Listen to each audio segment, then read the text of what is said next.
So I would say if you're going to start a business, go into it as knowledgeable as you possibly can, and then trust the people that you're bringing into your circle, because ultimately your business success will rely on that. And another thing I wish I had done it for a little while, but it became super expensive, is forecasting properly and having like a proper budget in place.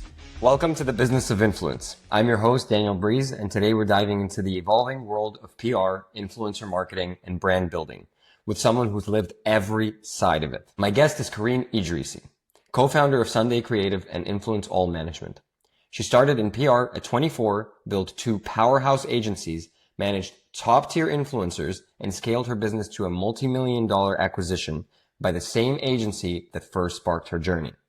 Today, she runs a global brand communications firm, helps brands create high-impact campaigns, and continues to pioneer what it means to be a female founder in a space full of noise and ego. We talked about influencer selection, agency culture, managing maternity and mergers at the same time, and how she turned self-doubt and skepticism into real, lasting success.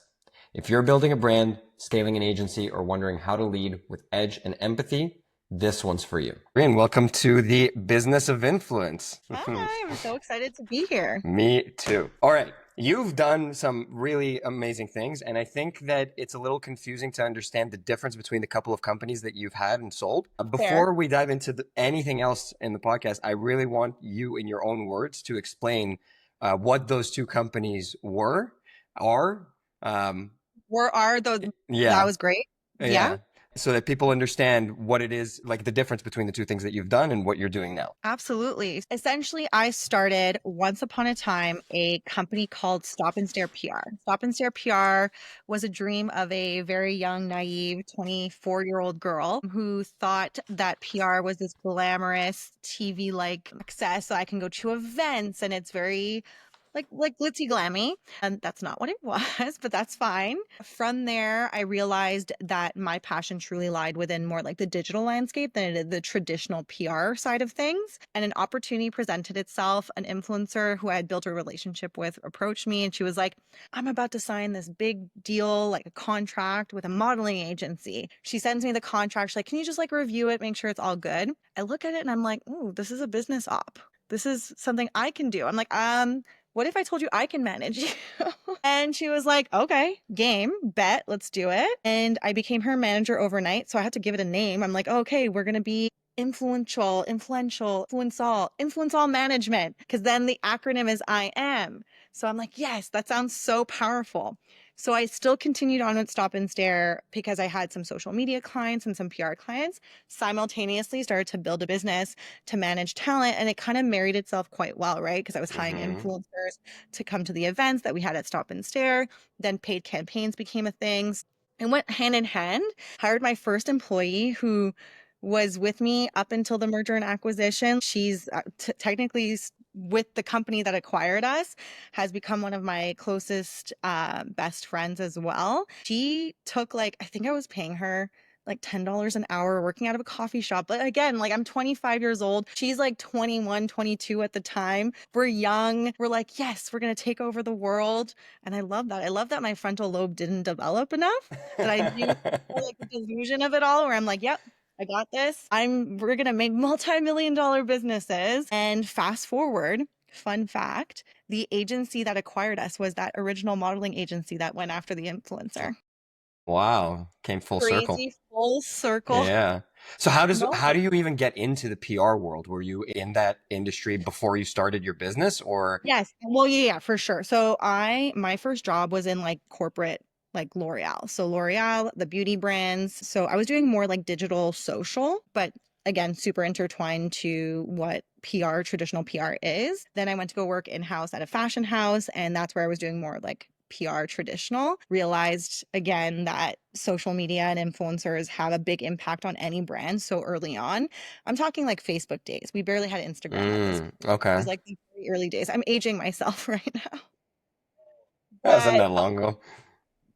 it is what it is. So yeah, so I worked a little bit, but again, I was so young. I was like 24, 25 years old. And I was like, I don't want a boss.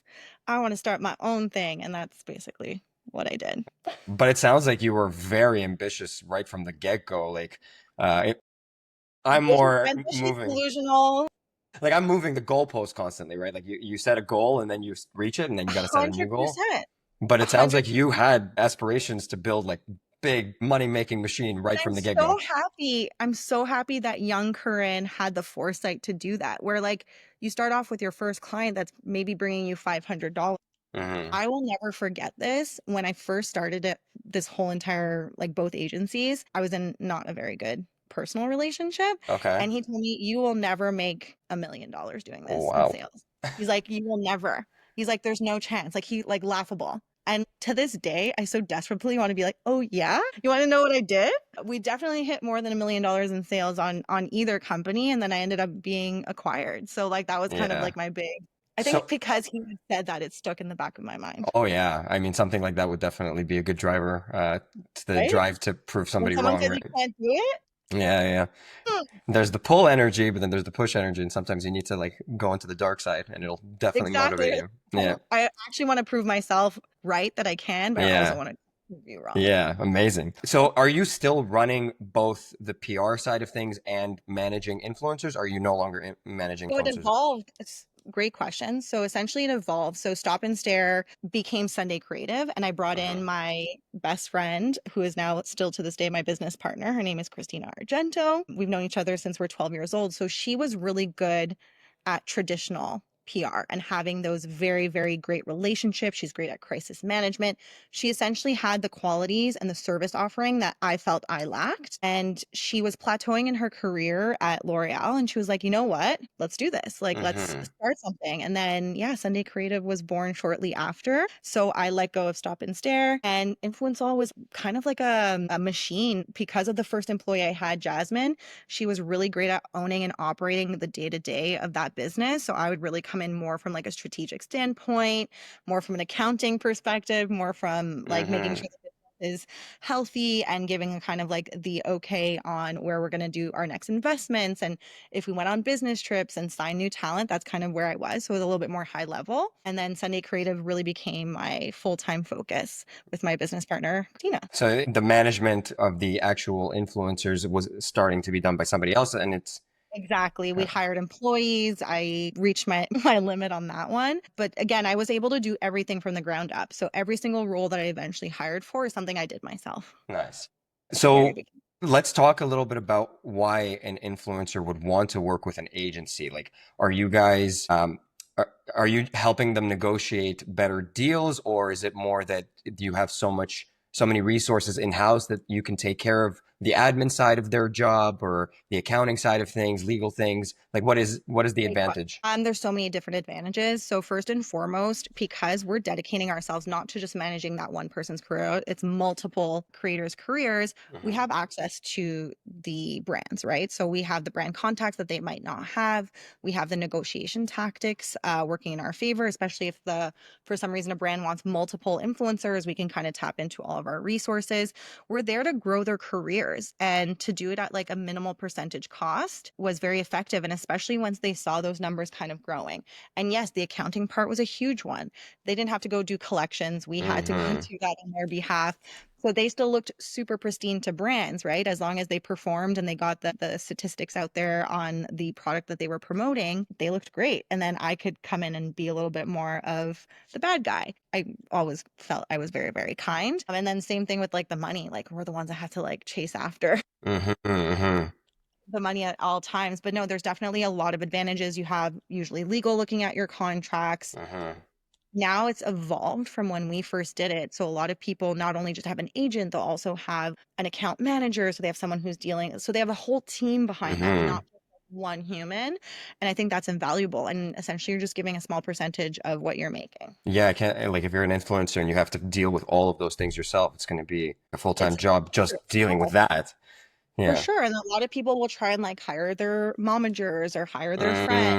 I see. And I always think that that's sometimes very short-lived because there is something about like a community. So the agency that acquired Influence All is Dulcetto, and they started off as a modeling agency, then it turned into talent. And the business that they're churning out is absolutely incredible. The type of talent they're churning out, there's so much opportunity. And I'm glad that I saw that so early on, but it does require, like, it was starting to get a little hard to have my heart split in two. So I think this merger and acquisition came at the right That's time. awesome. We're going to get to that. More questions about the influencer management thing first. So how do you choose which influencers you want to work with? Do you ever turn influencers away or just stop working with somebody that might have, maybe you have some stories of like horrible experiences? I actually do have a couple of horrible ones, but no, you know what? It has to be, I've always said this, and I say the same thing about any client we bring on, even at Sunday Creative. It has to be the right fit, it has to be the right relationship. You don't want to get into bed with anyone that you get the ick or that you don't believe in. So when it came to talent, it was very much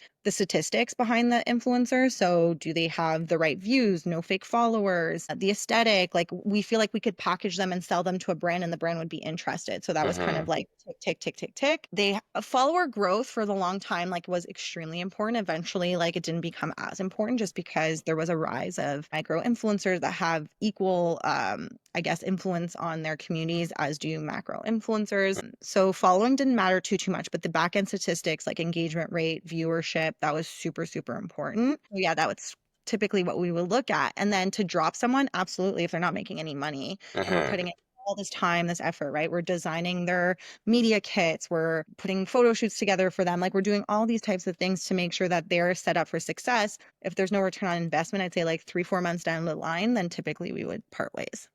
Makes sense. With the PR stuff, so you work with some really big, high profile brands. How did you, like, I imagine that it wasn't easy to get into the right rooms at the beginning. Maybe now that you have some exposure to those brands, it's easier.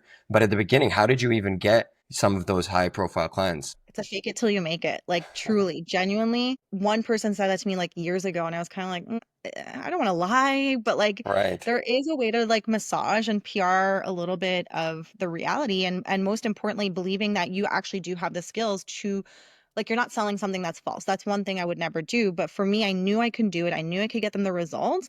I just needed them to trust in me. Sunday Creative was actually built, funnily enough, with a L'Oreal client. So we were able to sign like a really great hair care brand right off the bat. And that kind of gave us the confidence and the legitimacy, because then when I was pitching other brands, being like, oh, well, so and so brand is with us, they'll be like, oh, okay, great, let's do it. So we got lucky, but that was not just lucky. I think it was the right strategy. We were just two people. Uh, at the beginning, just me and my business partner, Christina. So once we hit the ground running with them, it was a little bit easier. Our whole business was built off of word of mouth, truly, for like a good 5 to 6 years. Even through the pandemic, our best year ever was 2021 from a Nice. sales perspective. To slumped a little bit. But then to get clients, and Christina and I really just like hit the ground running, going after either people we knew. That's when we were doing a little bit more business development. And then we had the merger and acquisition. So we were able to actually hire the right amount of employees that we needed so that Christina and I can focus on like business development. And this year, we're investing in SEO, SEM. We just hired, our first day was today, is a head of growth and innovation in the US. Nice. So the merger and acquisition allowed you to start hiring more people and start delegating. 100%. 100%. I had to, because at one point it's like, I will continue packing boxes then till for the next 15-20 years. So this really truly allowed us to hire a high caliber of people. We had a recruitment team, we have an HR team. Like, these are things that were not going to be possible, at least for a couple of years. Like, we could have kept going the way that we were, but if we wanted growth in our sites, and if we have a number, my business partner and I, of like where we want to bring the business financially, and if we want to hit that, we definitely needed to be super powered. Yeah. Can you talk to a little bit about the acquisition in general? Sure. Because when we were speaking before on the phone, you said that it was like way more complex than you had realized it was going to be. 2.5 years. Two and a Wow. half years of, well, first of all, when they approached us, it was like three dudes that approached two girls. I thought it was going to be like, because we work so much with our influencers over at Sunday, so I thought it was going to be just like a business building lunch. Like, Okay. hey guys, like, it's fun. We have big billables between each agency. So like, okay, great. And then at the end, I'm quite transparent. Let's get to the point. Like, why are we here? Because there was nothing valuable from this conversation. They're like, so have you guys thought about selling? And we're like, straight up, we were like, no, not interested. They're like, no, Okay. we really need you to like think about it. Wait, so who were they So to you at the beginning? Like, why did you guys they meet? manage influencers, and we would hire those influencers on our Okay. campaign, Okay. Got it. or we would invite their influencers to our PR events. Okay. Okay. And we at the time had a lot of billables with the L'Oreal group. So we were working often together through their agents and stuff like that. So Okay. we were, of course, super familiar. So you were just Uh, meeting with a yeah. company Yeah, that like you a work with vendor. regularly. Yeah. Yeah, a Okay. subcontractor. Like I was really not what we thought. And then came out of there being like, fuck no. If they want something from us means we're valuable. So we're not selling it. We were like, so no. But it gave us like a great ego boost in the moment. So we say no. And they did not take no for an answer, which kudos to them because we're here today.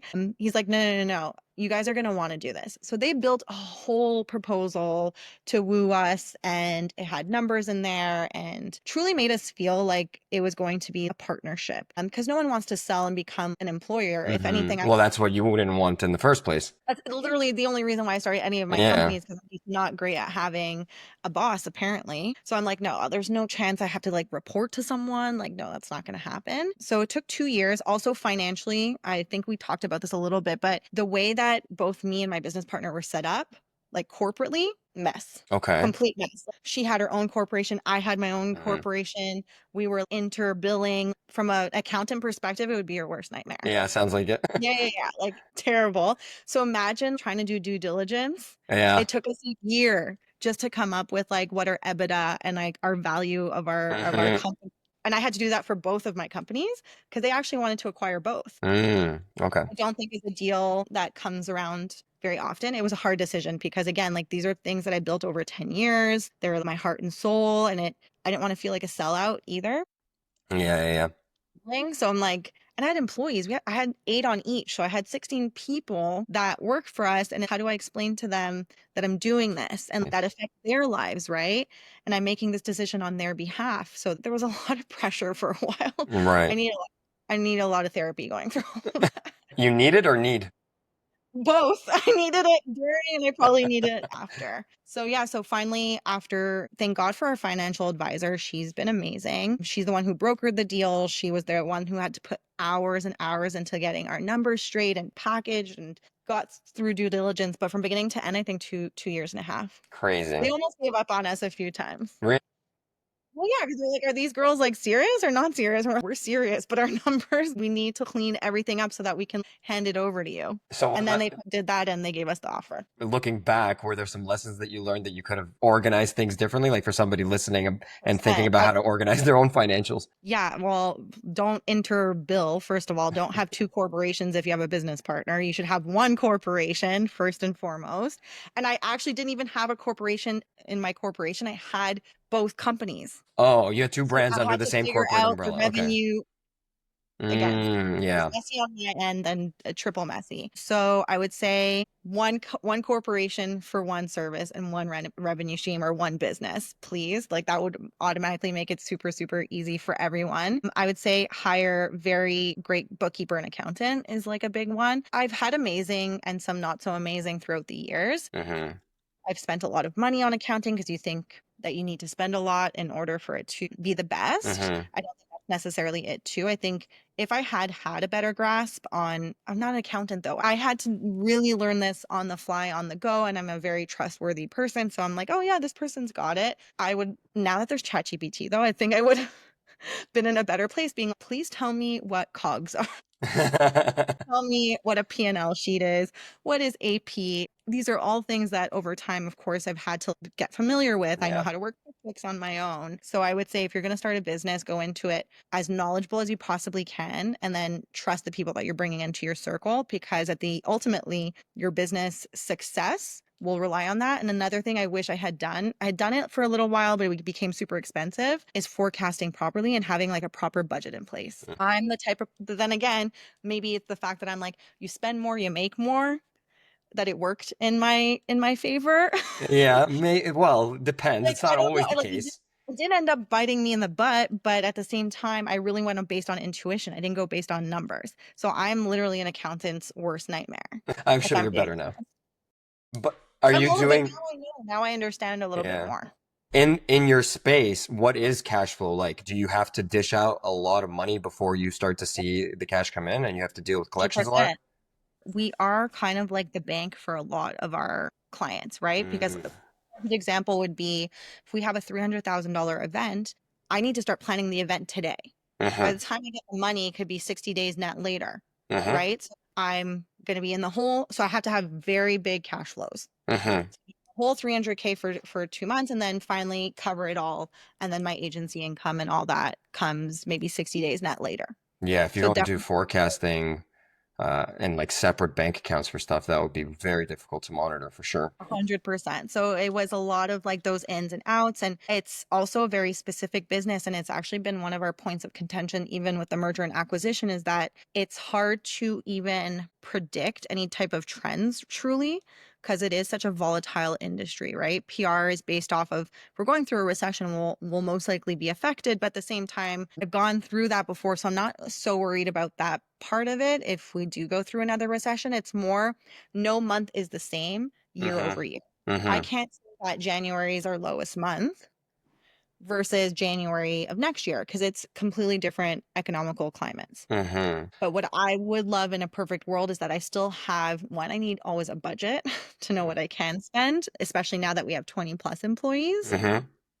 So that would be extremely beneficial. And then, just having the right pace hiring, like knowing how many employees makes sense for the amount of sales we have currently coming in. Those are all things that I'm also relearning in this new format. Nice. In the accounting world, we've got a lot of due dates. That's like the big thing that accountants like to track. What I learned over the years is if I just give my team a bunch of due dates, they aren't very, I mean, some people are better than others, but most people aren't really good at prioritizing. So I've learned that there's a big difference between the due date as in the DO date and the due date as in the DUE Do date. you Yeah. So we started doing resource planning, and I actually came across a tool called Float Scheduling, and I think it's more designed for marketing agencies than it is for accountants, but I'm using it is to it schedule. we have float, but float as in like the like fake credit cards. Yeah, I use that one too, but I'm Yeah, okay. talking So about NLP float resource this planning. okay, this is oh yeah, Yeah. interesting. Well, so yes, your quote by the way came from New Girl. There's Which like this quote? whole the whole due date and due Oh, date. really? I saw it from Notion. There's literally a character in that who thought his taxes were like, oh, it's the due date, like do them date, like DO date, but it was actually Oh, DUE date that his taxes that's were due. hilarious. I Like didn't they're know due that. today. Nice.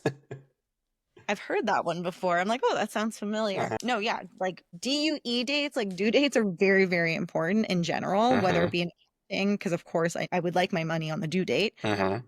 Does the money come in on the due date? No, it's usually off by like a week or two, if I'm being honest. But in terms of my team respecting deadlines, you kind of have almost no choice in PR because I'm dealing with clients, right? So if I'm telling them that something is due that day, it has to happen. So Mm-hmm. I wouldn't say that I don't necessarily have that issue when it comes to marketing, but we are implementing a new tool internally, more project management. So think like a monday.com, but it's going to be very specific to what we do. Mm-hmm. And I'm hoping that that will be great for time tracking, like how much time are you investing, billable versus non-billable, Mm-hmm. helping us potentially forecasting with our time. And then maybe it'll help me also forecast from a budget perspective. Yeah, the time forecasting is key, at least for us, and I imagine for you too, because your limits are your resources, and if you have multiple events, you got to know how many resources you have to send. It's a big, big problem. We were just on our leadership call right before this, and we have a forecasting sheet when it comes to the time, but Mm-hmm. one, it's a lot of guessing, right? You're like, oh, I think I'm going to be doing this for besides the billable clients, but for everything else that's internal, accounting, some admin, it's all a lot of guessing. And then you also don't know which new clients are going to come through the pipeline. Right. So you have to invest that for your buffer. So it's a work in progress. Like Yeah. I don't if anyone has a great forecasting tool, let us know. We're trying to build out our own, but Well, check out if the one that you're using doesn't work for you, I highly recommend checking out this float scheduling what do you tool. call Yeah. float resource? Float.com is their website. So the So other yeah, one, I have that. We have float. I think you're talking about Float Financial. It might be floatapp.com that you're talking No, mine about. is like float card. Yeah, yeah, yeah. We use that too. Great Okay. tool. Sometimes I get pushback because people want the points, but I really like this one. That's a big thing for that you want to laugh. That's literally an ongoing conversation with my business partner and I, because obviously when we would use our own business cards, I'm a elite flyer at Air Right, Canada now. exactly. Those Yeah. points are so precious. Like to Yeah. me, my Aeroplan points are everything. And then of course, as a business, you're like, no, no, no, use your float card because it's great from like an accounting Yep. perspective. Yeah, so it is. Yeah. I have to So what did say. you guys settle on? I want to use my card for points. Well, I guess you're the I'm owner. You could, accustomed to this lifestyle. yeah. I'm not losing my elite status. That's not happening. Well, I guess like for your team. No, no, no. Well, No, for our team, it's been fabulous, but it's yeah, just funny. It's like an ongoing joke between my business all the partner and time. I. Everybody talks about it. But float's good because it at least has interest rate that they give you. Like they pay you Yes, some and then we interest if can you hold the get, balance. but again, that money's going back into the company. I'm like, my points. Yeah, yeah, that's fair. Yeah. Okay, tell me a little bit about hiring. So this is for me, honestly, I think recruiting and retaining really good people is one of the hardest, if maybe not the hardest thing in business. One of the things that I've had to develop myself is quality control checklists that make sure that the work is Ooh, getting done the way that I want it. So we have like certain standards of excellence that we're trying love to that. achieve. How about you? So you have a recruiting team now, but in the past, before you had that, like, did you do all the recruiting yourself? Did you have any Oh systems in yeah, place? sure did. And I'm probably the worst person to interview because I go off vibes. I'm like, Mhm. I like you. Let's work together. And then, Christy might have her way of interviewing and I had my own style. And we used to always laugh, being like, no one taught us how to do this. I didn't even know what questions to ask. I think I would start asking you like what your favorite color, what's your astrological sign? Nothing to do. But at the end, you know what? One of our first employees, Mariana, is still with us to date. So it's been 7.5 years she's with us. So that I would like to say. And she's grown from a coordinator to our creative director. She's completely evolved. So I have to say, we're not terrible. Then a lot of people actually our best employees and the ones that are still with us are through referrals. Oh, So nice. people who vouched for them are the ones that have stuck through the merger, have stayed with us for 4+ years, which is amazing. And then yeah, our recruitment team, to be honest, she's amazing. We have shout out to Milena, best recruiter ever. She cares. She's young, she's passionate. She took the time to understand our business and what our business needs are. And even the way that her lens, after being with us now for a year, she finally realized, okay, this is the right person for you, to ensure that they're the right fit. We have case studies as well that we have them do ahead of time, depending on the role. So that was like a big, big game changer. And then I think the best right now, we have the best team, I have to say. Like, we're in such a good space, and I feel super excited about the crew that we have currently recruited since January, because they're very excited. And she actually did a lot of poaching. Nice. Yeah, yeah, yeah. That's probably the best way to hire. And it's been a mix of both. There's been a mix of people who had applied a long time ago, but then got new jobs, and then Hmm. coincidentally, our recruiter reached out to them. But again, no one wants to leave if they're happy, right? If you're super Right. happy, you want to keep your job. So it wasn't like pulling teeth to bring them over to us. Right. But what's interesting is last year was a lot about perfecting our onboarding so that we can have a better retention and that they stay longer. And now we're trying to build like that culture. So it's a long process, let me tell you. Yeah. What are some of those onboarding things that you guys built out to help Great them get question. associated or Well, we have acclimated? training. Yeah, acclimated, exactly. So there's an employee handbook, which we had never had, nor did we have the time to do. And now that we have a people and culture, employee handbook's been amazing. Training units. Christina has really spearheaded more of that. I would say I'm kind of taking on more of the role of like accounting and like that's my You've come a niche long way. apparently, right? Who would have thunk it? And then Christina has really spearheaded more like operations. So like if we have a team summit, this whole like project management tool, like things like that. So more like operational efficiency is where she's at, and I'm more like accounting efficiency. Hmm. Yeah, employee handbook training units have been a big, big one. We were actually told by the employees that we recently hired that we've had the best onboarding they've ever had in their careers, Wow. which Amazing. is like, you're like patting yourself. That's a huge, huge thing for someone to say, because sometimes when you start a job, you're kind of thrown into it and you're like, Yeah. all right, think or something. Yeah. Good How luck. long is the whole onboarding process for them before they actually start So we working? have an F90, so it's 90 days That's a long from onboarding process. Yeah, but they're already like they have tasks, right? Like Yeah. they're very much in it. We also have like quarterly Spark goals have been amazing. We call them Spark. I'm not even gonna tell you the acronym, it's really embarrassing. So let's just call them like quarterly goals. Okay. To be honest, I wouldn't even be able to tell you the acronym because Christina came up with it. Okay. Very cute. It's very girly, it's very cute. But yeah, no, the whole onboarding is an F9. Hmm. We actually got that from Dulcetto. So a lot of like our best practices from an onboarding standpoint is coming from an agency that's been around for 15+ years. So they at least told us like their learnings and their bad mistakes, and we're kind of like getting to apply them earlier on. And then the people and culture team is super involved in the onboarding process. So they Hmm. check in on day one, at the end of week one, at the end of month one, at the end of month 3 and Nice. 6. So we constantly have that feedback loop. Amazing. Would it be fair to say that there's a lot of female empowerment in the culture? Oh, 100%. So Definitely. was that part of the hesitation with partnering with the three Yes, dudes? 100%. And it didn't, Definitely. are you still able to keep that culture that you had Yeah, and you before? know what? They're great partners. They're letting us rock and roll. We're very Nice. much the founders and the presidents. Myself and Christina share that role. So we are very much the ones that are still at the head of it. Where they come in is more from like a strategic council. So we meet with them once a month and once a quarter. We go through our numbers. We go through like what is like the bigger vision, big picture. And then if we have any like operational inefficiencies, they can kind of come in and give us their point of view. Good. But yeah, no, female empowerment's a big one. We always say we're female founded. We're very proud of that. Yeah, And I nice. think that's the appeal for them to have acquired an agency that was ran by two women. Yeah, well, I'm having a kid soon. My wife is doing the vast majority of the work. Yeah. Thankfully, we both work from home, and I can't even imagine having like her having to go into an office and deal with a pregnancy and then have to work after. Like I know she would get maternity leave even if she was working in an office, but like it's tough because I think for women, even if you're both working, and like in this day and age, most people in most households, both spouses are working. It's not like the 100%. woman staying home. But then there's still sort of a social expectation that the woman's going to be taking care of the child. There's also a biological expectation in the beginning, to be fair. So what was that like for you? So you have a child. It was so hard. You know what? Like, I also think I put unrealistic pressures on myself. I don't know who the hell I was trying to impress. I was answering emails while in labor. Wow. But in all fairness, I did get an epidural. So I was feeling good. I was like, I remember like picking up my phone and then messaging like Chrissy, like, this is easy. She's like, oh yeah, wait. So my business partner has two kids. Her first one, she gave birth during COVID. So imagine birth, COVID, we're trying to make sure our business survives. Yeah. So I feel triple bad for her, but I was really able to step in and things went amazing. So that was great. And I was able to be a support for her. Then we both got pregnant at the same time. Oh, Right? yeah. I remember she wasn't planning it and she came to me, she's like, I'm so sorry. She's like, I'm so sorry that we're gonna But have to you go were through planning this. it. Pardon me? But you were planning it? Yeah, I was Uh, planning, she wasn't. oh, okay. So Okay. and then she was like, Pudge, this wasn't the plan. She's like, I wanted to give you your year, your time, and it didn't work out like that. That's fine. And we were going through the acquisition when I was pregnant.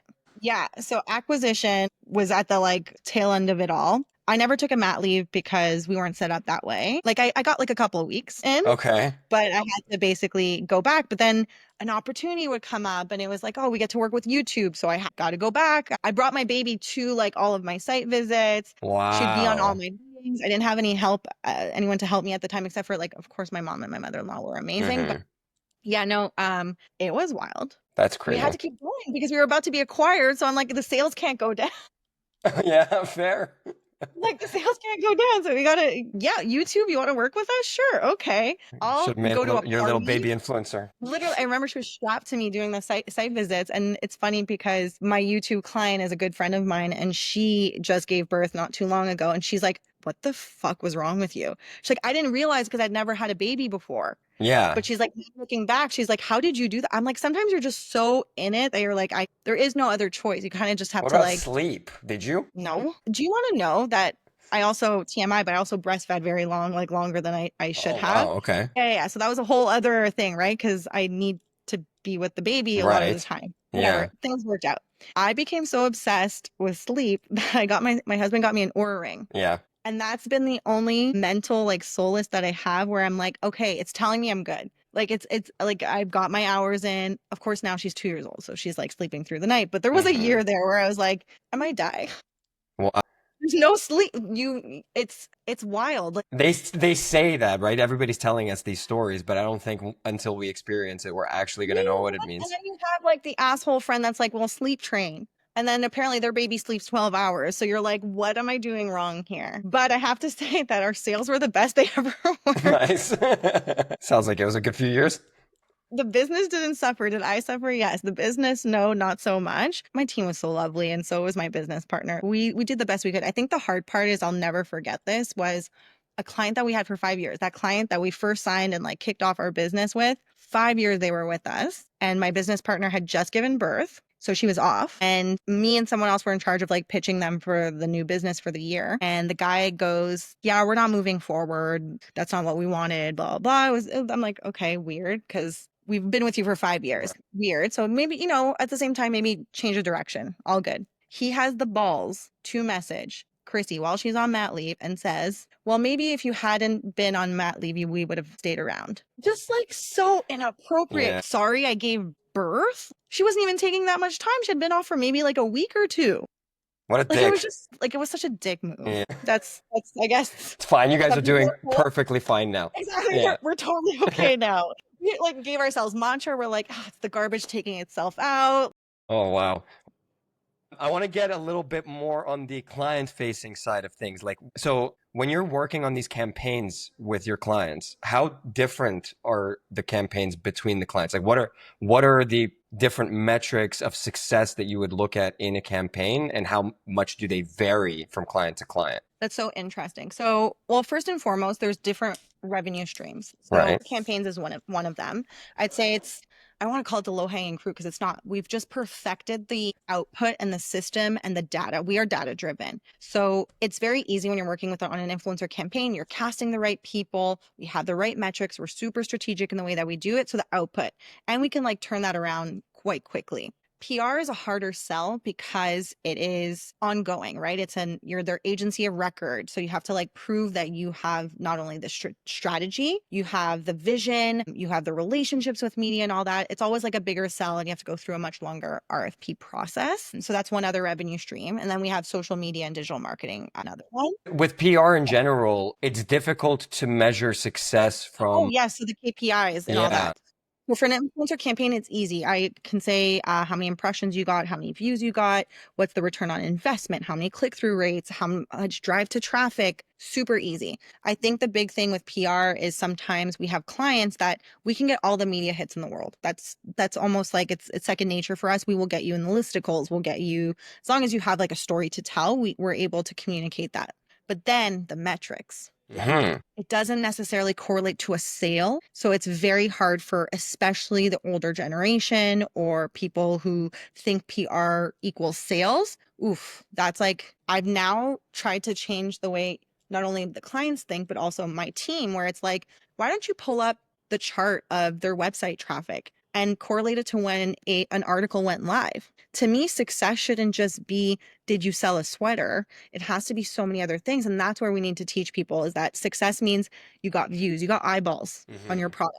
I can't change the fact that it didn't convert into a sale. Maybe it was too expensive for that person. Maybe you need to be doing better retargeting ads, but I don't do your paid ads. Give me your paid ads and then I could be fully responsible. Oh, so it's much better when you have the whole picture, because then you can start digging into what Whole exactly is not ecosystem. working. I want the whole ecosystem. In a perfect world, a client's coming to us from A to Z.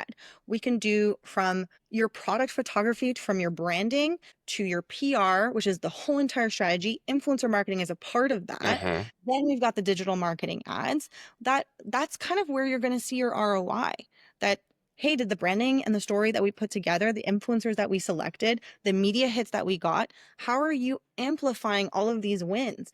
It falls flat if at the end of the day, the paid media ads aren't there and there's no strategy behind it. So that's kind of Mhm. where I'm really trying to push our whole entire team and most importantly our clients to understanding you can't have all these silos. And that was actually like why Sunday Creative was created, was that there was a frustration that the clients that we used to work for would hire 20 different agencies. Mm. We want to be able to do it all. We even do event production. So if you want to have a consumer facing event, we also do that. Very So much we want to one-stop shop.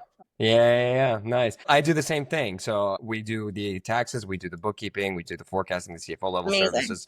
Yeah, I always thought that clients really valued that. Why have to talk to multiple 100%. people? Why have to hire and Yeah, interview a bunch of different people, especially if you trust us with one thing, why can't you trust us with it all? yeah, agreed. What about the platforms that you're using for the different campaigns? Like, do you always go straight to Instagram and TikTok and YouTube, or are you picking and choosing the platforms? And also, as a different question, but somewhat related, remember recently TikTok was almost going to get banned Yeah. in the For States. 5 seconds in the Yeah. States. Yeah. What was going on at in your company at that Yeah. time?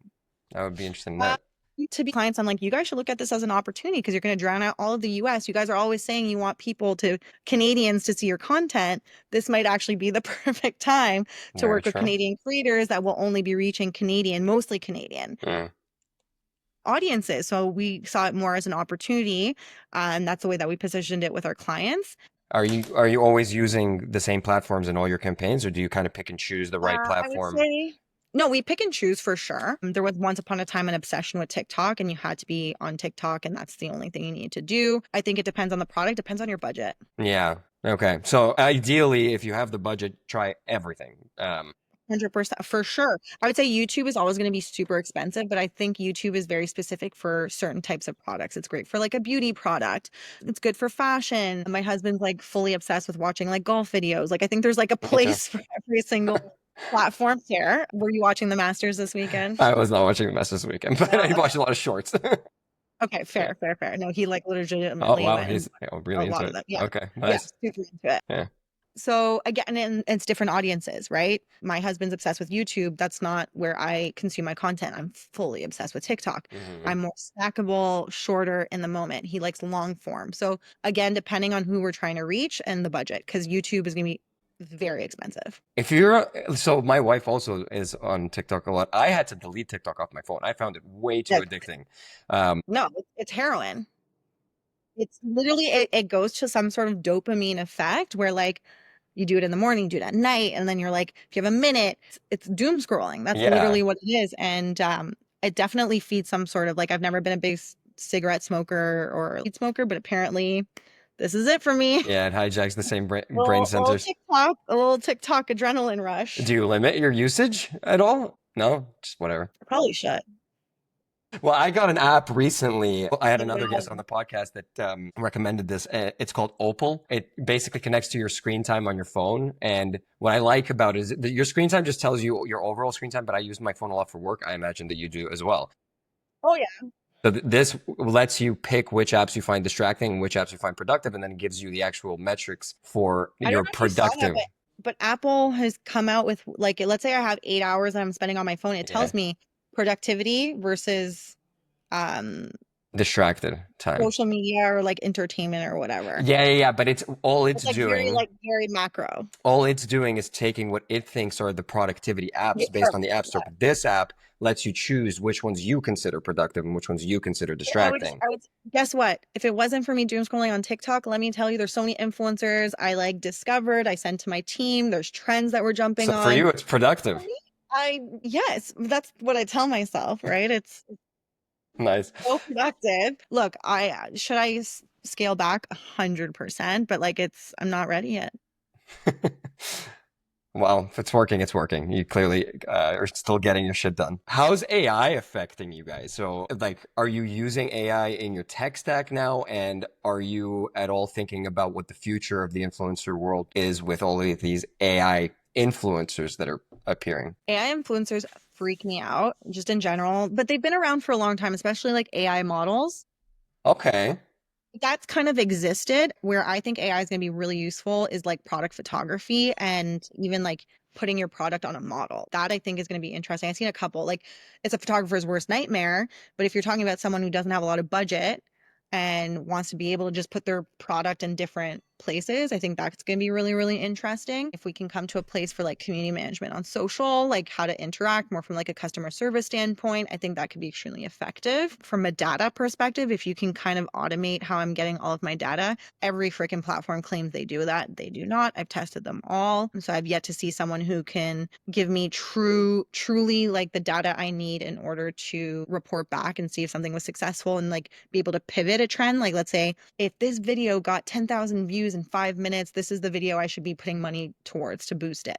Like Okay. there's not enough of that, like maybe real time efficiency yet. And I'd be really curious. If I can have AI from a data perspective, I would love it.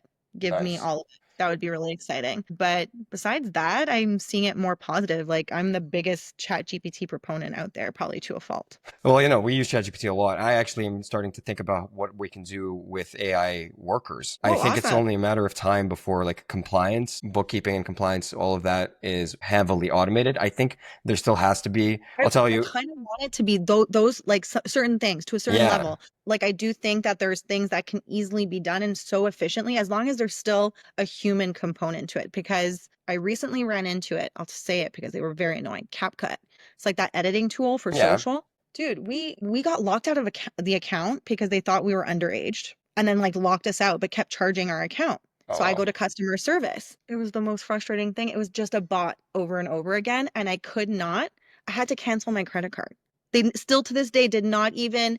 I said, "Can I talk to a human?" We tried different emails. They would bounce me off to another email. That? No. So no That more was CapCut for you guys. no, that like done. Like Wow. it was the most insane. I've never seen that. Like you literally could not speak to a human if you tried. We tried for months, months, myself and three other people. It was insane. I've never seen anything like that.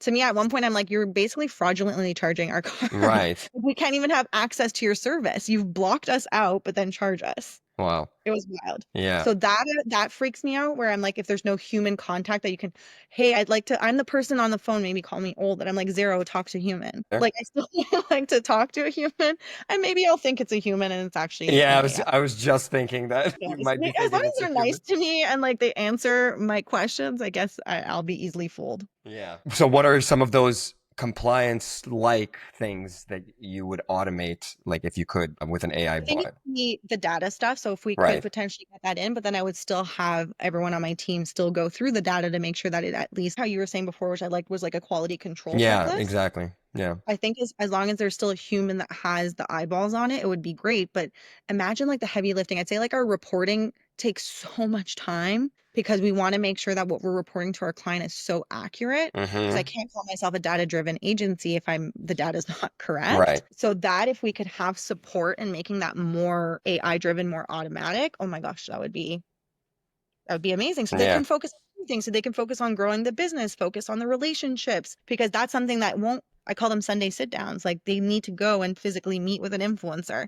AI is not going to ever replace that. Just like for your sake, you need to sit down with your clients and build that relationship that won't go away, at least not right now. Yeah. Well, honestly, people have been asking ChatGPT questions. There was one client that I was talking to, a previous accountant told them some advice. I thought it was completely wrong. And then I'm like, okay, maybe I'm wrong. Let me test ChatGPT and see if it gives the same advice as me. And then it agreed with the other accountant. Then I had to argue with ChatGPT and explain why Oh, it was wrong. that's my favorite thing to do is argue with Yeah, ChatGPT. and then it admitted that it was wrong, and I did a post about it. Didn't do that well because nobody cares about The accounting. finger formal. Accounting's not the sexiest subject for people, but maybe with Apparently PR. not. Yeah, you need good PR. You need to PR. You need to PR accounting. Just like Yeah. my friend once said, he owns an insurance company. He's like, "How do I PR insurance? How do I make that sexy?" I'm like, I don't know. Let me think about that one. You didn't have advice for him? Well, I had said maybe put yourself like more personable, and he actually has a podcast and like his face behind it as well. So I think what you're doing is great. Yeah, I didn't see any other way. Hopefully. Founder led PR. Nice. So what's next for you? What are you doing now? Like, have your days changed? Maybe they haven't changed at all since the merger. And what's the next goal? No, great, amazing. It's just growing the business. So we Mhm. have those ambitious financial goals that we'd like to hit by year 5. We're into year 1 of our merger and acquisition. We came out of it. Can't say unscathed, but we came out of it. Came a lot of change, a lot of growth. So making 2025 all about growth. Like this is a huge BD year, like I mentioned at the onset, that we're hiring business development manager, head of growth and innovation in the US. I just think there's so many opportunities, despite the whole tariff conversations and the tensions between both Canada and the US. I still think there's a lot to offer there. Our capabilities are endless. We call ourselves a global brand communications agency. I think really kind of going into that whole ecosystem we talked about would be great if I can get clients to understand that a little bit more. So that would obviously help our revenue stream as well as theirs. And then the future, look, I'm through and through an entrepreneur. I've built and scaled 3 businesses thus far. I don't know if I would do it from scratch again. Maybe I can continue growing this one to see, but maybe there's like a side hustle. I don't know. We'll see. Have you expanded into the US already, or is that still something Yes. that you're working on?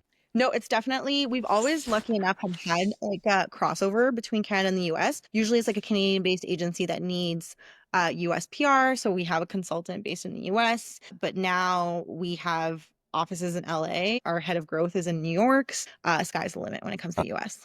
That's Yeah. awesome. How long have you Yeah. had the offices in the States? Really recently. So it's been like under a year. Okay. Yeah. And what was it like opening up offices in the States? Well, it's a WeWork, if I'm like want to be really Okay. simple But right still, now. did So you it's more have of to like a get working space. did you have to get a bunch of legal things done No, to do it? all done. We're so again a benefit of the merger and acquisition because Dulceto's been around for 15 years and they have, I'd say, like upwards of like 50 employees across the US. We were able to kind of jump in with them on all of these like fun initiatives. Wow. Okay. So this really multiplied your growth, right? And definitely like these would have been ambitious goals, and I think they just would have really taken a little bit longer. Hmm. But again, I still last year really truly was foundation growth, like those growing pains, making sure our team who came with us across the merger, a lot of hiring. We did tons of pace hiring, creating the employee handbook, doing our first team summit. Like there was so much foundational growth that now I think we're finally feeling like, aha, we have the right team in place. We've hired, I think, really efficiently, and now it's kind of like go time. Yeah. When you're hiring people, like I know you've got a really good onboarding system, but have there been hires that like didn't pan out? Do you have sort of standards that you're Yes. looking for? And what are some of those standards? Like what should somebody be You know what it learning? was? I think it was before Dulcedo and even after is that had so many projects at the same time that you just needed people. So sometimes you'll compromise your integrity or compromise a little bit of like what you're okay with versus not. Is this the right fit? So you kind of just hired. We did. Like we had no choice. We Mhm. needed humans with experience that can do the job. But then ultimately they're the ones that don't necessarily stay long term. There's also people that just are not the right personality fit. And that's totally okay as well. But sometimes you only like notice that a little too late in the Mhm. game. But they also usually escort themselves out as well. They kind of feel that they're not the right fit either. And you know what's been a big challenge, but I really feel like we nailed it, is trying to figure out, I'm a millennial. Gen Z's in the workforce right now. They've been in it for Yeah. quite some time. We're almost like teetering on Gen Alpha, I think, at some point. So it's also changing the way that we think work culture is. And like not necessarily adapting, but it's finding the people that get it, that want the work. Because Gen Z, there's a lot of boundaries, and there's verbiage and there's sensitivities as well that we never did before. Like we would work 24/7. And I'm not saying that that was the right thing to do, but there was no end, there was no beginning. You just did the job and made sure your clients were happy, and that was it. And same thing at work. Even when you're at corporate, you would work till midnight and it was normal. And what you weren't paid more time for that. It was Yeah. just like you have to get your shit done. You Yeah. want a job. Now there's no fear. There's no fear of not having a job because they know they'll find a job. Wow. But funny enough, I did a panel for John Molson. So these were all students that are either about to go into the workforce, and they told me they can't even find internships, like Yeah. unpaid. So it's not And that that easy was to find a job. surprising. I guess mine was truly about I guess maybe like the entry level positions we were hiring for. The vibe I got is I don't need you. Like you need me was the vibe of the couple of younger hires we got. But then I felt re-energized when I went to this panel because they're all telling me it would be a dream to work for us. And I had so many people ask me out on coffee dates, and we went and did a little bit of mentoring. And I was like, wow, okay, that's what I remember. The people that would take time out of their day to show and express interest. See, I hadn't had that, and maybe I was just disconnected for a little while, but it really helped for me to go and do like that panel for sure. Mm. I have like reinvigorated hope for the next generation. Wow. Well, I think there's a balance there because you're right. And on the millennials, like when I was growing up, there wasn't, or like when I was entering into the career, there wasn't the separation between work and home. You would always be on, but also that helped you move forward. Prove yourself and like, Exactly. and Exactly. I'm not, and I agree that that was not necessarily like the right thing to do. Trust me, I have a life as well now. Like I don't want to work past 5 o'clock. My team doesn't Hmm. work past 5 o'clock unless we have an event that night. We're not working on weekends. And I also never want anyone to have the fear of like, I remember just having a lot of anxiety around like completing tasks. Like you did it until it was done. It Hmm. didn't matter how long it took. Now I feel like I did foster at least some sort of culture, and so did my business partner, of like it's PR, not ER. Like no one will die. And Yeah. if you can, as long as you communicate when you can't get something done, that there's like you're going to miss a deadline or you're about to miss a deadline, the client won't be mad and we won't be mad as long as you communicate. I think the worst thing would be that you don't speak up, you work till midnight and you still don't get it done, and then you're tired the next day, you're not performing. Like let's all just like communicate what our boundaries are and what our capabilities are. Yeah. And if reason why it was late, let's figure out why it was. Mm-hmm. So the whole forecasting sheet also comes into play because I Yeah. should have a grasp on what's taking up your time. I've had a lot of trouble getting people to communicate about their lack of time. Yeah, People don't either they don't realize they or don't want they to don't, admit it. yeah, or they don't want to admit it. That's why the resource planning was like killer for me when I found it, because it takes away all of that having to prioritize. But Can you maybe send me the link after? I really want to look yeah, into it. I want to absolutely. compare it to the tool that we're trying to build. Will do. I'll send it to you after. Okay, Float. cool. You'll remember it because you use Float, but I'll send it. Yep. Okay, so how do you make sure that you create a culture where people aren't afraid to speak up and set those boundaries in? So a lot of things. We do a lot of like one-on-one check-ins. So you have your one-on-one check-in with your like team manager. I also try to actively do like some check-ins myself. One thing I'm bad at, but I need to be better at is going to the office. Okay. I actually, surprisingly, like our team in Montreal adores going to the office, which is amazing. So they're there at least 2, 3 times a week. So I think them like seeing seeing my face, grabbing a coffee, having conversations, it nurtures that kind of like ease of communication. Also, like having people culture, doing those like check-ins Mm-hmm. makes they really push you to vocalize like, is there something we could be doing better? And also our SPARK goals. So the goals that we set on a quarterly basis, we also do check-ins on those. So I'm setting you like maybe like 4 to 5 goals that you need to actively do. So it's something that's going to help you within your career path. And then the other ones are more performance related. So if you need confidence or for some reason you have a fear of meeting with someone in person, so we're going to make sure that that's like something you need to go do in person. So that's also been, I think, making ease of communication easier. Like they understand their path, they understand their position, they understand their roles, and they understand their responsibilities. Nice. So there's a lot of learning and growth baked into the culture. Absolutely. I want people to come out of working at Sunday being like, I learned so much. Yeah. So even if they stay with us for a year, 2 years, whatever it might be, I'm hoping that they at least got some sort of like growth and learning. Do you send them into any like training or seminars So we did do last or year. more formal stuff, I guess? So that's something that we wanted to do this year, especially for leadership. Another thing that I do is I've started a book club All right. with my 3 team managers, so leadership that directly report to me. And we're reading right now, it's like a book on leadership and accountability. Okay. So we need to read chapters every week and then we talk about it, our wins and maybe some things that happen that we can all collaborate together on like finding a solution. This is So that's in it. with your employees? I Wow. do it with 3 of my employees. Yeah. Nice. Is it Yeah. like on t work time that they have to do this as part of their schedule? Wow, very nice. That's really Yeah. cool. I've I'm always, assuming they don't I have a very strong feeling they're reading the book at nighttime. yeah. I don't think they're actually reading it during the day because they're so Okay. busy. But Yeah. the meeting itself, it used to be on Fridays, but now we do no meeting, focus Fridays. So no Nice. meetings on Fridays. So now I'm doing it on Thursdays at the end of the day and it's 30 minutes. Oh man, Focus Fridays would be very difficult for me. I find that for some reason, all of my clients start to talk and start to send me all these messages on Friday, always on Fridays. I don't know why. Yeah, because they've woken up. They're like, oh shit, this needs to get done. Yeah, yeah, yeah, exactly. Well, for us, Focus Fridays is truly more like internal meetings because that's another big problem is that like there's just so much internal stuff, right? Like between your one-on-ones, your check-ins, and our team meetings, our leadership meetings, like there's just so much that we said Friday is the time for you to actually execute work. But of course, if a client needs to talk to you, you're not gonna be like, sorry, I have Focus Fridays, you can't talk to me. Yeah, yeah, yeah. So if clients, if they need something, we're still there for them. Wow.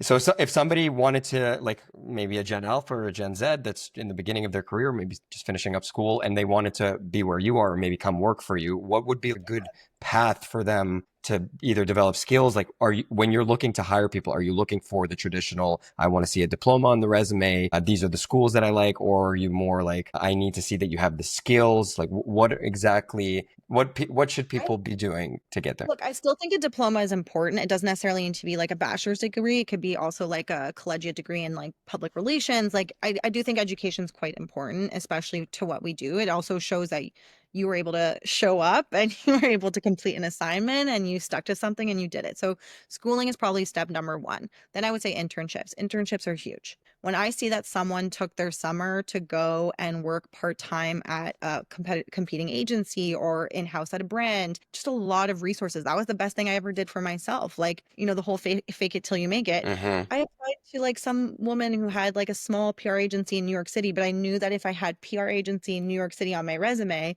it would resonate. So Right. things like that, like being a little bit creative shows also like your tenacity. Like I actually did the internship. It wasn't like bullshit. I moved to New Yeah. York, sold my car and all that fun stuff. Wow. Oh yeah, I lived on Chef Boyardee in Brooklyn, let me tell you, with no air conditioning. It was special. I came like running back home to my parents' house. I'm like, I never want to leave here. But yeah, no, internships are extremely valuable. Education is definitely important. And then I would say like I've had some employees that like actually work at our competitors. They're not our employees, sorry. Someone who wants to be an employee. Yeah. And like she constantly just asks me to go for coffee. And I'm like, she's like, I just want to pick your brain. I just want to make sure I'm on top of your mind. She follows me on Instagram. She'll send me DMs. I'm just like, this girl is very persistent. Yeah. Nice. But like that, like she sticks out. I'm talking about her right now. So clearly, Yeah. like she like made an impression on me. For sure. No, when I remember when I was applying to jobs, I would always keep following up. One of the best pieces of advice I got was either I'm going to get a no or a restraining order, but they will respond. You're gonna get your response Yeah. 100%. And it sucks just because there hasn't been a role that's specifically like good for her portfolio and her experience. But I'm like, the time will come and like she's done everything she possibly can and she keeps checking in and like when the timing's right, it'll be right. So do you ever see your employees get poached by your competitors, or it's a one-way street? Like I guess I'll never know if like they applied or they got poached. Yeah, yeah, yeah. Right?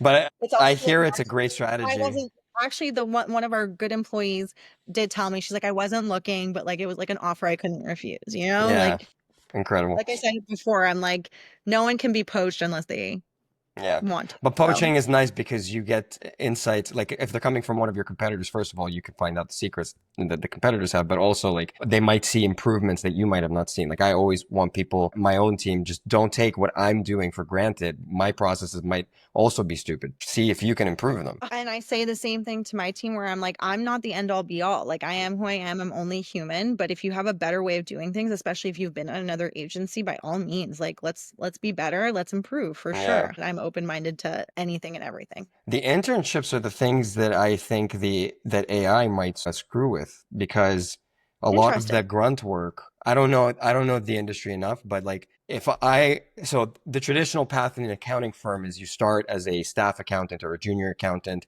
and you do a lot of the grunt work and you get a lot of experience. But once we start implementing AI bots to do that work, then the path gets broken because to get to a senior level, you have to do that lower level work before Hmm. you can get to a senior level and train people and get feedback and review their work. So when AI is taking over all of that junior work, that's going to be a problem for us. I don't know what the path's going to be. That's so interesting. I never even like thought of it that way, but that makes complete Like sense what kind from of like work were you doing when you were at the internship?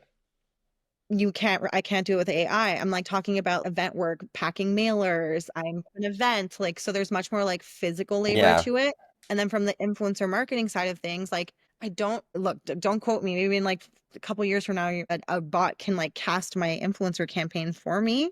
But Yeah. I still think like as much as we've tried to do that, we've had so many different platforms approach us. I remember when we were working with L'Oreal, they were our number one client. We were working with multiple brands and we were doing a lot of their influencer campaigns. It was amazing for us because we just had a really great turnkey solution. And they said, we've now have a platform because we really want to empower our internal employees to handle these campaigns. And it's going to make things like, so sorry, you guys are going to miss out on all this cash. I promise you, not even 3, 4 months later crawling to us being like yeah we screwed up like it's still a lot of work you still have to input you still have to do your due diligence you still have to like it didn't eliminate it actually made things 10 times harder for the internal employees and there was like an uprising and they ended up all like going behind everyone's back and hiring us Nice. so I'm thinking even if there are these amazing things and tools that can make us more efficient I'm so open to it but I'm not You're not seeing it yet. not yet. That's interesting. So it sounds like you got an industry that's might be more safe than others. That's really I good. don't know we'll see For fingers anybody crossed listening, fingers crossed. because I've been thinking about it. I mean, like my kid's You not should, even as you born should, yet. but that's like, but again, like, who's gonna hire them if, like, how do you get your foot in the door if you can't, if that Exactly. job is like Yeah. obsolete? That's wild. The world's changing very fast. It's going to be very interesting to see. Absolutely. Um, okay, a couple more questions, and one of them: what are some of the main conferences that you think people should be going to if they're in the Oh influencer wow. world? I know I didn't send you that one before the call, but No, like, I wish I had like the perfect answer for you. It's because I actually want to be attending more conferences, hmm and there's so many of them. Like, there's PR News that I just won like a small honorary award for entrepreneurship. congratulations.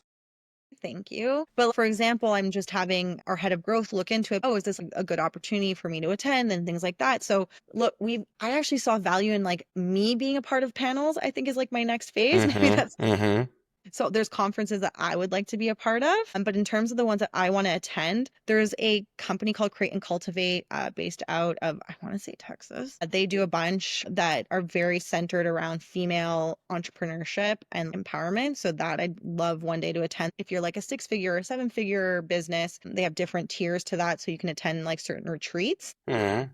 Attend one of those. South by Southwest, absolutely next year. I would love to be a part of that. Our client was actually there this year, but again, it's one of those things I need to actually plan and have foresight for. Right. And we just applied for a Cannes award for one of our projects. So not Cannes Film Festival, Cannes Yeah. does other awards. No, they do Okay. other for marketing and like agencies. So they have a huge thing. It's still in Cannes and it's still associated to Cannes, but it's not the film festival. Nice. But it's a very prestigious award. So of course it would be a dream, not only if we won, but imagine attending something like that. That's like you're with the elite of the elite. Amazing. Yeah. All right. My last question. Where can people follow you online if they are interested in your story? Well, myself on Instagram, Karine_Idrissi. If not, please follow us, Sunday Creative Agency on Instagram. Our page is so pristine and amazing. We have a social media manager. She's completely revolutionized our page. I think it's not only insightful, it's funny. And yeah, you should follow us. Amazing. Well, you didn't mention a TikTok. I don't have a TikTok yet. Wow. I have my own personal TikTok, but nobody wants to follow that. But That's no, funny. Sunday Creative TikTok is something on the horizon that Nice. our younger team wants to kick off, but it requires like literally so much time that we do it for our clients, but we haven't done it for ourselves yet. But yeah, Right. it's on the yeah, you definitely don't follow my personal TikTok. Like that's cheesy. Don't do it. Well, amazing. All right. Well, Karine, thank you so much for being here. It was an honor to have you. This was so fun. Thank you so much.